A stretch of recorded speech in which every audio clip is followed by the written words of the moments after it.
So it's day 34 of the Russian invasion, but perhaps some silver lining.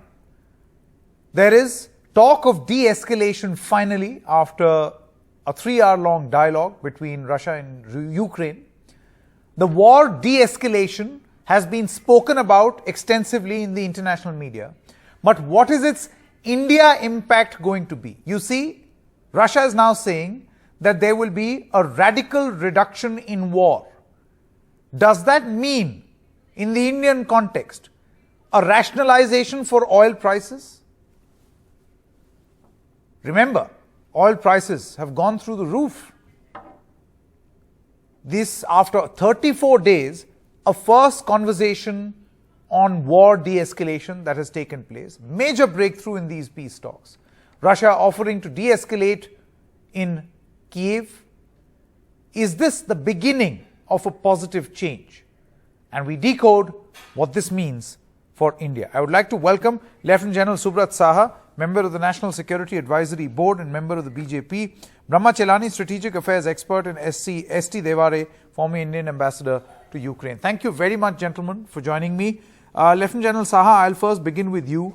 As we've been discussing right here, the India impact of what is now being seen, let's just hope we are not speaking too soon, but a de-escalation in this war. See, first, I think it's a very good sign that this dialogue that has taken place at the foreign ministers level has come out with, some sort of an outcome after such a long impasse. So I think that's a very good sign. How it is going to impact India, I think it's a little premature, because we have to see how A, Ukraine reacts to it, B, how the West reacts to it, and what happens to the sanctions, and so on. So therefore, it's going to be a long haul. You see, from Ukrainian point of view, actually, they had already announced that they are not, no longer pressing ahead with their demand to be part of the NATO. So in a sense, they had already given in. So it was for Russia to accept that given and see what they want to achieve next. And given the amount of destruction that has happened in Ukraine, I think it was only a matter of time that this should have come around, because no matter how much, these small arms and anti-tank and anti-aircraft missiles that the West was pumping in, with some, a mercenary kind of soldiers, including some veterans of the US, trying to go and join the war effort. It is not easy to start manifesting all of that on the ground and expect results to happen overnight. So just as well that, there is this breakthrough now, and hopefully we should see things looking up. So from an Indian point of view, I think it was quite sensible to keep sort of equidistant, in a sense, from the scenario over there. So I think it should, the situation should start looking up, despite, all the tragedy and all the destruction that we have witnessed. It's back to you. See, as far as India is concerned, of being or staying non-aligned, however, India has come under, I won't say criticism, but a lot of conversation around our policy largely drifting towards the United States. This is much before, of course, these 34 days of war. Brahma Chelani, what's your assessment? What does this mean? I mean, will it be too naive or too early to think that this is going to very quickly mean restoring of the international supply chains, rationalization of the oil prices? Are we wishing too much too soon? Well, let's not forget that the West has imposed unprecedented sanctions on Russia. Those sanctions are likely to be lifted anytime soon. And given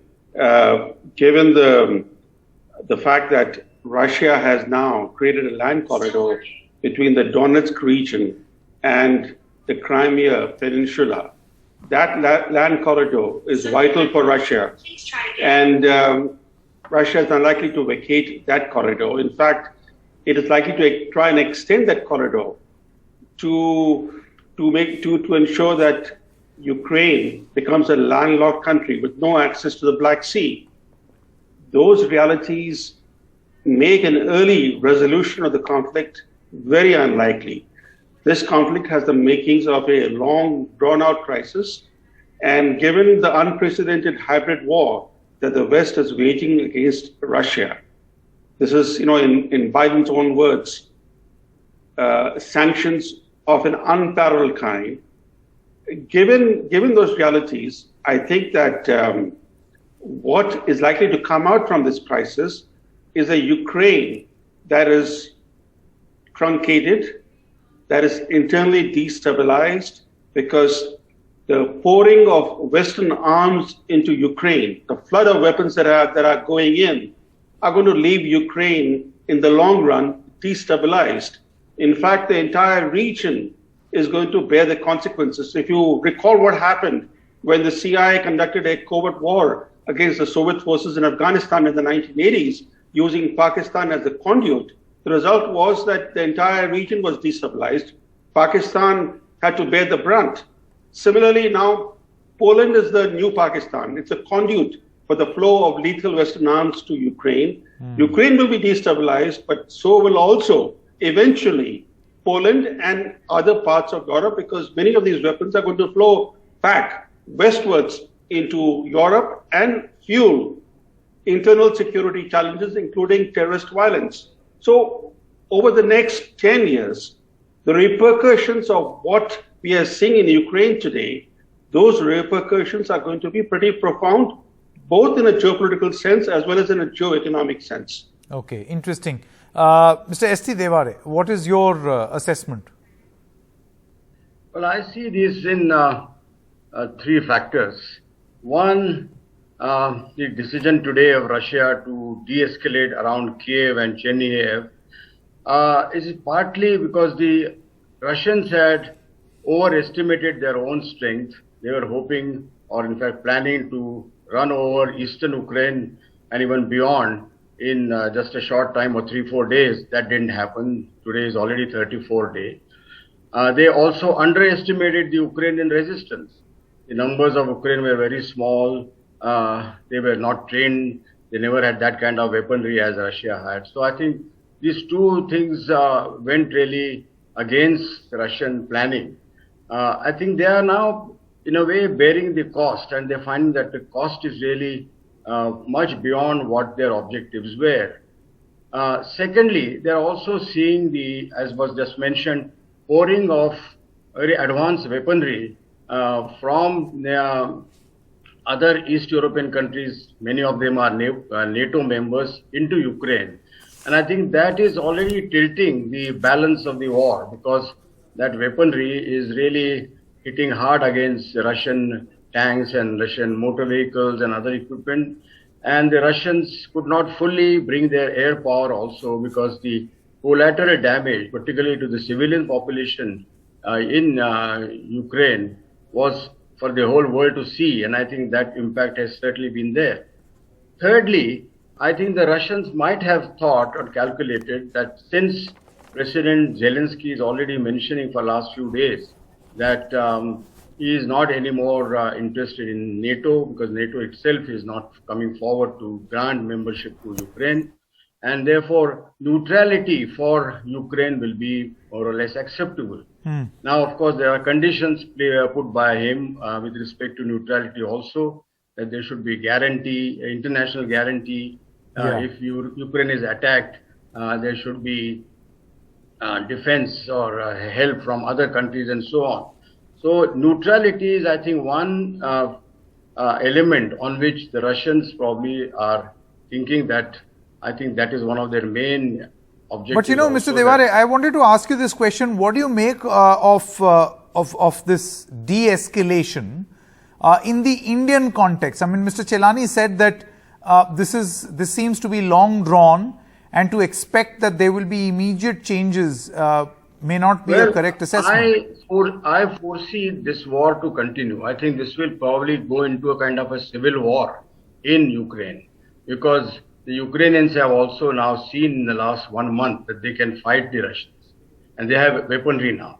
So even if the Russians have now today areas like Crimea and the Donbass and the areas near Kiev, near Sumy, Kharkiv, Kherson, Mariupol, the Ukrainians are likely to continue fighting. And this kind of civil war situation in the heart of Europe, or eastern part of Europe, it doesn't augur well for Europe as well as for outside world also.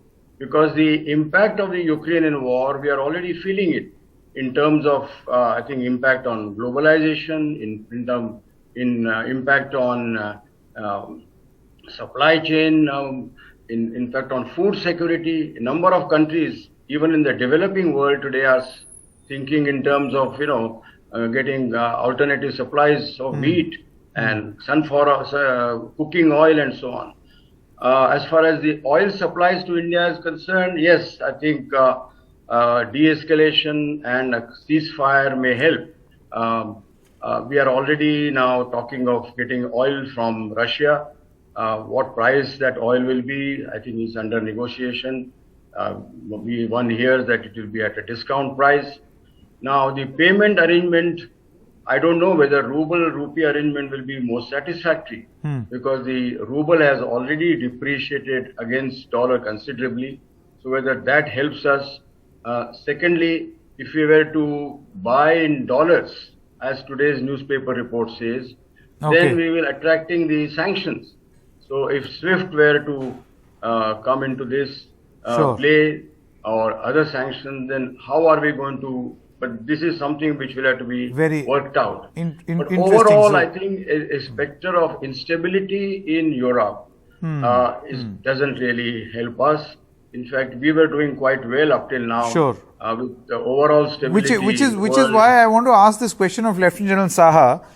What should obviously we've seen that there is great consistency as far as New Delhi's policy on these two axes are concerned, is of non-alignment, and that seems to have continued in this case as well.